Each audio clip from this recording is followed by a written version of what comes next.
I'm not happy, complained Gordon. Your firebox is out of order, said James.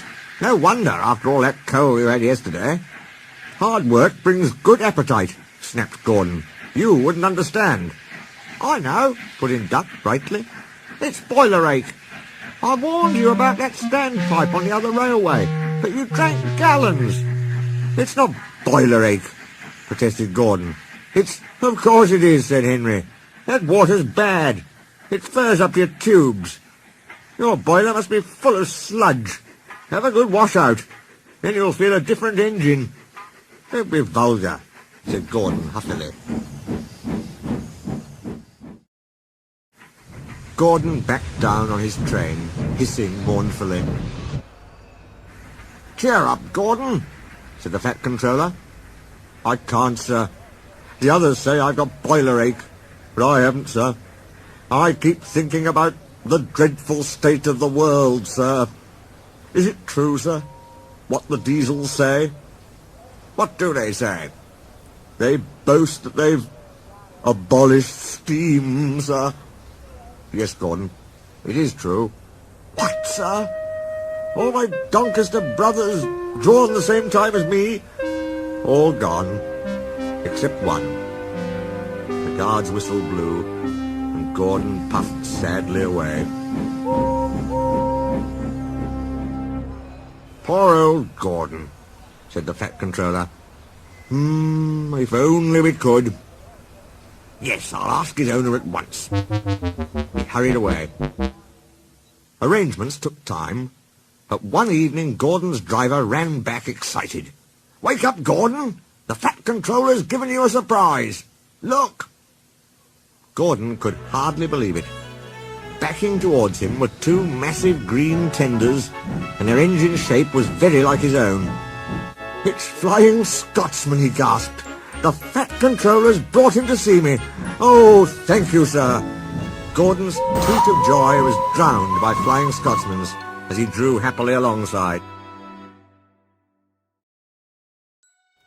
Hey everybody, welcome back to a brand new custom video. We recently hit 4,000 subscribers on this channel, and usually I like to do something special to celebrate subscriber milestones.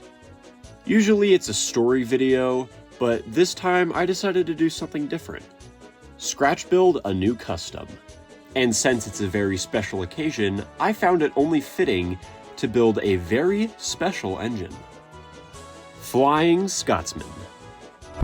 Alright, I can already hear you nerds in the comments.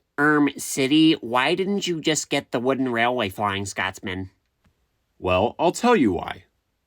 First of all, Flying Scotsman is considered a rare item among wooden railway users, so every time he pops up online, he is price gouged like no tomorrow. And, yeah, no, I don't feel like spending that much on a single wooden railway item.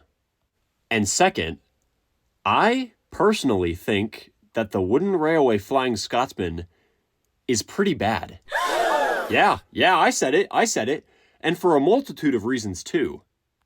The livery is too bright, the boiler is too small, there's no running board, the wheel configuration is weird, the logos are inaccurate, and worst of all, the face they gave Flying Scotsman isn't even a face that Flying Scotsman made in the Railway series.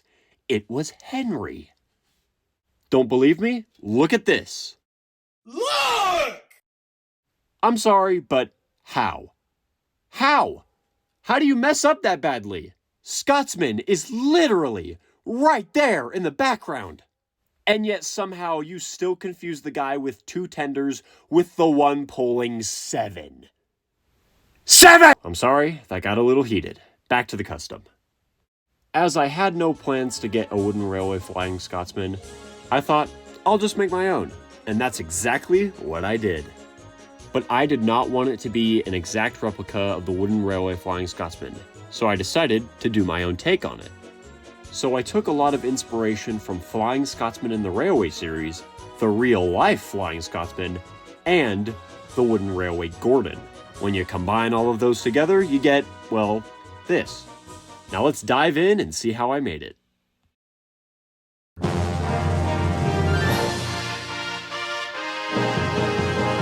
I started out with the running board, taking 2 pieces of cardboard and gluing them together.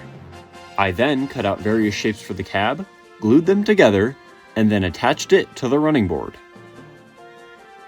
The same was done for the firebox. Next step was the boiler, in which I used a wooden dowel for it. Next was the tenders. At first I designed them after the wooden railway Flying Scotsman's tenders, although I would later make changes to the coal tender. The next step was masking tape. I did my best to cover up everything, leaving no cardboard bits exposed. I then added a funnel and a dome.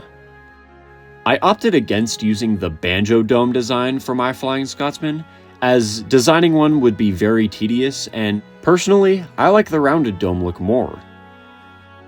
The next step was the wheels. Using a small Elmer's glue stick, I traced them out on cardboard, cut them out, and then glued them together.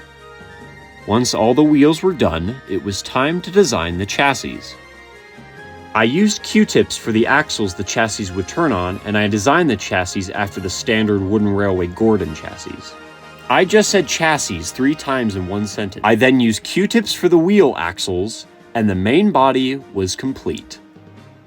I then did the same for the tenders, and the chassis were designed after the wooden railway Thomas chassis.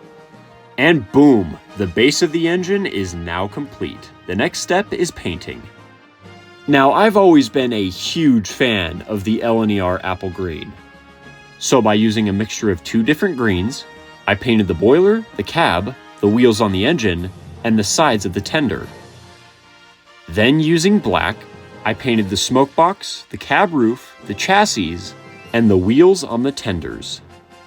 I also used black for extra detail, such as the windows on the cab and the running board detail.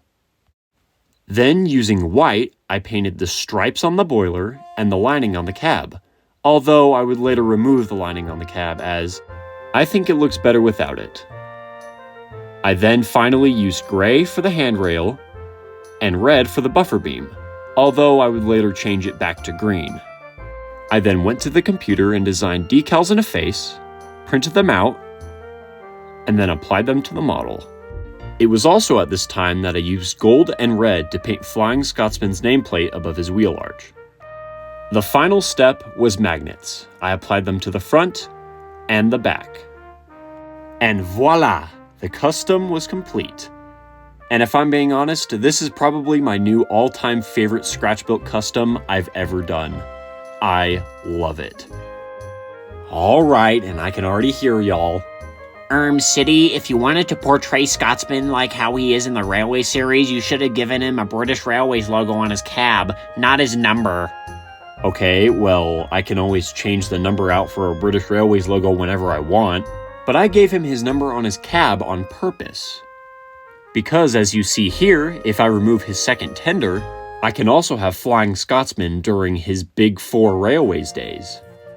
So I guess technically this is a 2-in-1 custom. And, if I want, I can give him smoke deflectors in the future. And I could also repaint him into different liveries, such as the BR Standard Green, the Wartime Black, or the BR Standard Blue. Overall, I am so overjoyed of how this custom turned out.